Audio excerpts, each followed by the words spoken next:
You are a billionaire who has taken a fancy to this 300,000-ton ultra-large cruise ship priced at $130 million. You want an order. Okay, sorry. Delivery will be until 2028. Then you spot this dual-fuel mega container ship that can carry 18,500 standard containers, priced at $225 million. Want one? Sorry? The waiting list stretches to 2029. Over the past 3 years, the orders at Chinese shipyards have piled up like the mountains. And the docks are so busy, they are practically sparking.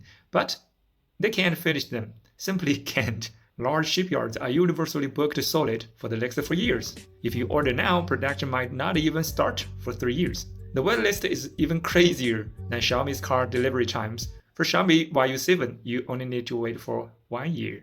Yeah, for a car it's crazy, but for the ship, it's more crazier. Shipyard bosses are ranking it in. Buyers are going crazy waiting. And the Trump administration across the Pacific is green with envy, practically foaming at the mouth. Why? Because the gap between the US and China in shipbuilding capability is almost as vast as the Pacific itself. In 2024, China's shipbuilding industry delivered 53% of the world's commercial vessels, more than Japan and South Korea combined. Where is the US anyway? Buried in the other category, just a tiny blip with a global share of a mere 0.1%. In actual numbers, only 5 ships built all year long. The United States, a nation flanked by oceans on both sides, has seen its commercial shipbuilding capability plummet to Mongolia's level, which is downright embarrassing. To put it bluntly, warships, the US can still manage some. Commercial ships, not a single hair literally as bold as Bezos' head. The gap is so huge, yet the stakes are so high. So the Trump administration is now in a frenzy, snapping China's shipbuilding industry with a custom-tailored sanction even harsher than tariffs, which is port fee surcharge. The rule is simple. No matter which country's shipping company it is, whether they leased or bought the vessel, if it's made in China, every time it docks at a US port, it gets hit with a $1 million fee. This is way worse than tariffs. Tariffs are a one-time cost and only apply to imports. But the port surcharge is recurring and even targets third countries. Not only can I sell, but you can't buy either. The way they say free market. This kind of rule is like plucking feathers from a goose as it flies by, making Caribbean pirates blush with shame, bringing so many pirates to tears. I think so.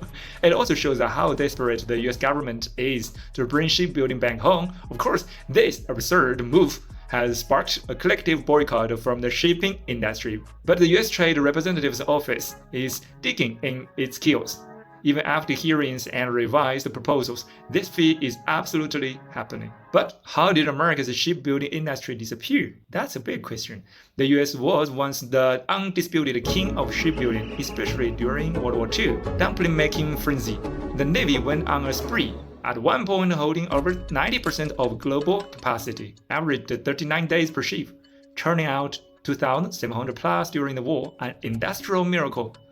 Brute force dominance at the 1944 Battle of Leyte Gulf of Philippines, the US deployed 300,000 warships, including 35 carriers. By Japan's surrender in 1945, Tokyo Bay was packed with 200 plus US vessels, showcasing unprecedented industrial might.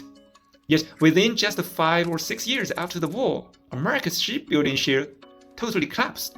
Why? 3 words. They overbuilt. The US expected Japan to hold out for 2 or 3 more years, but LeMay's firebombing plus nukes plus Soviet invasion forced an early surrender. The result? A massive surplus.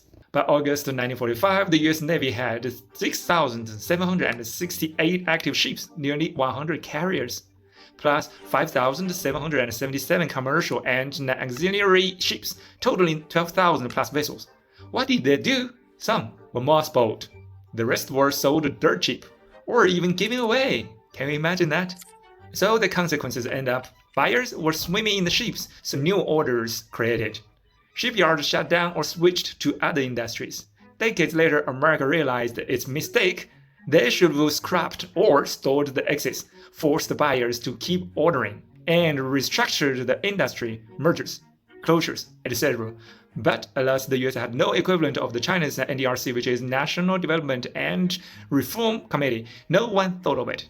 Britain's short-lived windfall With post-war Europe's shipping boom and US yards closed, Britain cashed in. From 1946 to 1955, it claimed over 50% of global output. Its Liberty ships required 150,000 fewer labor hours than America's. But the party didn't last. Labor costs couldn't compete with rising economies. Soon, the shipbuilding world made its most formidable players yet, the East Asian shipbuilding monster house. Follow me for the next chapter on how China, Japan, and South Korea took over.